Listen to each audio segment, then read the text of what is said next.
Bonjour, je suis Jérôme, fondateur de City des Golf. Bonjour, je suis Fabien, pro à l'éco-golf Ariège-Pyrénées. Alors aujourd'hui on va parler du drive, on va voir un exercice très particulier parce qu'il y a une question qui revient très souvent et on va essayer un peu de tordre le cou, c'est le problématique de driver avec un angle d'attaque remontant. C'est vrai que les pros drivent avec un angle d'attaque descendant, mais pour les amateurs ça marche pas spécialement et on va voir donc comment faire pour travailler cet angle d'attaque remontant. Mais juste avant, je voulais vous rappeler qu'on publie une vidéo assez régulièrement, une fois tous les 10 jours à peu près. Et si vous voulez recevoir les alertes, il faut absolument que vous vous abonniez en cliquant sur le bouton s'abonner juste en dessous de la vidéo et surtout en activant la cloche car c'est ce qui permet à YouTube de savoir que vous souhaitez avoir des notifications pour toute nouvelle vidéo qui va être publiée. Voilà. Donc pourquoi est-ce qu'il faut avoir un angle d'attaque remontant et surtout comment est-ce qu'on fait pour travailler cet angle d'attaque remontant au drive? Alors il faut avoir un angle d'attaque remontant, tout simplement parce que et ça c'est la question qu'on voit souvent, c'est si on regarde les pros du PGA Tour, ils ont un angle d'attaque très plat, voire légèrement négatif.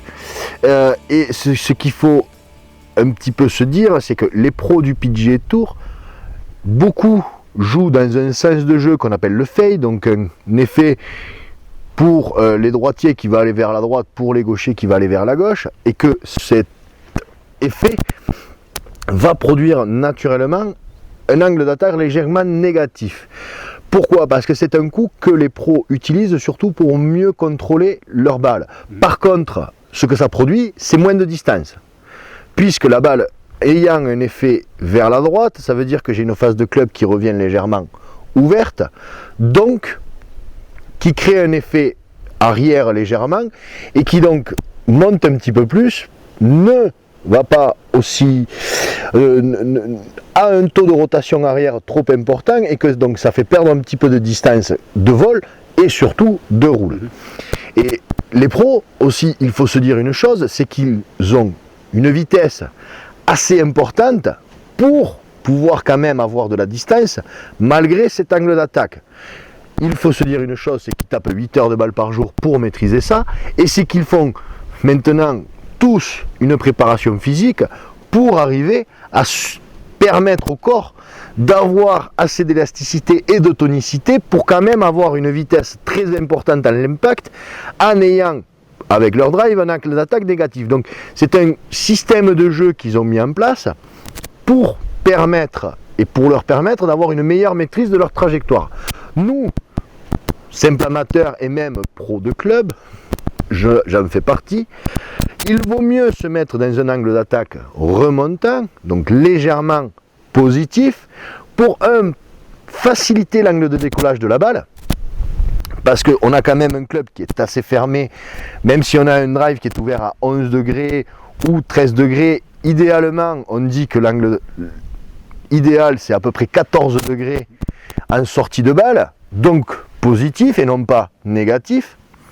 De 1, de 2, cet angle d'attaque aussi nous permettra d'avoir un meilleur centrage parce que qui dit angle d'attaque négatif dit aussi souvent des contacts sur le haut de la face de club, les fameuses chandelles que l'on peut envoyer, ce n'est pas un ticket trop haut, c'est un club qui descend. Le wedge. Exactement, donc un angle d'attaque négatif. Alors que nous, on a besoin de centrer pour utiliser véritablement le sweet spot et le centrage de notre club pour avoir ce qu'on appelle un smash factor, mais surtout une sortie de balle avec une balle qui gicle du club plus facilement. Et dernier point, c'est qu'il faut limiter la rotation arrière de la balle. Et que pour limiter cette rotation arrière, il vaut mieux que le club prenne la balle de bas en haut que de haut en bas.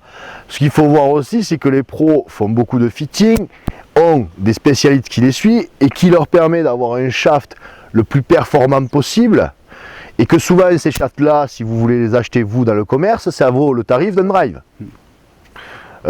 Si on prend Jordan Spieth et son shaft qu'il a sur le driver, c'est une marque qui s'appelle Graphite Design et rien que le manche en surcoût sur un drive basique, c'est 300 €. Donc pour un drive qui coûte 400 €, 300 € ça fait 700 €. Donc attention aussi à tout ça. Donc nous, ce qu'on va chercher, c'est avoir un repère simple, que ça soit sur le practice, mais surtout sur le parcours, pour sentir cet angle d'attaque remontant. Et que donc, ce qu'il faut se dire, et on va se concentrer sur ça, sur notre formation, c'est que le club, et on essaye de faire un balancier. un balancier autour de la balle. Et que donc ce balancier, on a besoin d'un club qui donc arrive avec une phase ascendante. Ce qui va nous permettre d'avoir cette phase de club légèrement ascendante sans que nous trafiquions notre mouvement, sans que nous cherchions à le provoquer. C'est tout simplement d'avoir la bonne image de l'adresse, mais la bonne image aussi de l'impact. Et pour avoir cet angle d'attaque remontant, voilà la position que doit avoir mon haut du corps au moment de l'impact. Donc vous voyez, j'ai une colonne vertébrale. Si je prends l'axe sternum et nombril, on voit qu'il est incliné légèrement vers l'arrière. Ce qui va permettre d'avoir un club qui va descendre ici et qui va, pam, quand il va rencontrer la balle, être déjà dans une phase légèrement remontante. Et que donc aussi, ce qu'il faut sentir et percevoir, c'est que au niveau de notre posture, on a besoin de pareil. Donc, pour sentir ça, ce que je vais faire, c'est que souvent les départs, ce sont des petits dômes. Donc, nous avons des légères pentes autour des départs. Et je vais me mettre dans une pente où je suis légèrement en montée. Ce qui va me permettre, et je vais essayer de faire suivre mon corps à la pente. Donc vous voyez, naturellement, je suis obligé de m'incliner vers l'arrière. Et par des petits mouvements, tout simplement, chercher à sentir mon club qui suit la pente. Et bien là, naturellement, j'ai un angle d'attaque remontant, j'ai un balancier qui vient contacter la balle légèrement en remontant, et j'ai la position du haut du corps pour le faire. Donc je vais essayer d'ancrer cette position que j'ai dans cette légère pente au niveau de ma balle. Donc vous voyez, je commence par des petits mouvements et après je peux faire des plus grands mouvements où j'ai bien le corps qui reste derrière, et à ce moment là je suis remontant. Donc je me fais quelques swings comme ça, et ensuite tout simplement je vais me placer derrière la balle et je vais essayer de retrouver exactement la même sensation. Et bien là, parfait, j'ai eu un angle d'attaque remontant, j'ai bien centré ma balle est partie même légèrement en draw, ce qui montre bien que j'ai eu un angle qui est parti du bas vers le haut, et elle est tombée sur le fairway et elle a roulé. Donc je vais le refaire une deuxième fois pour vous. Vous voyez, je mets ma balle, je me prépare, je viens ici dans la pente, je fais suivre mon corps, je sens par des petits mouvements et ensuite après par des grands le respect de la pente et donc la position du haut du corps. Je viens me placer ici, je retrouve la même position et c'est parti, je rejoue.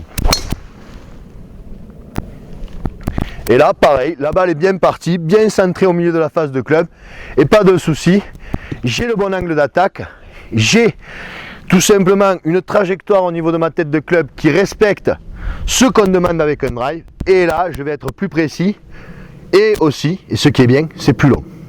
Donc vraiment le message qu'on voulait faire passer aujourd'hui, parce qu'on a pas mal, moi j'ai pas mal de commentaires et je suis allé sur pas mal de forums aussi où ça parle de Trackman, etc. Le Trackman c'est une super invention, mais il faut bien comprendre, voilà, encore une fois, c'est que les pros ils tapent des drives auxquels on n'a pas accès quand on n'a pas la préparation physique, quand on n'a pas la force, la puissance, la synchronisation même, qui peut avoir la vitesse de swing, et que, encore une fois, eux, ils peuvent se permettre de laisser 15-20 mètres de drive en disant je vais me mettre au centre du fairway, alors que très souvent nous quand on sort le drive c'est pour aller loin, pour essayer de dépasser. Alors pour certains golfeurs, moi j'ai vu les distances dans le sondage que j'ai fait auprès de 7500 golfeurs, donc j'ai vraiment vu un très grand nombre de réponses, et c'est vrai que le drive moyen c'est on va dire 160, je veux dire 180 mètres les jours où ça va bien.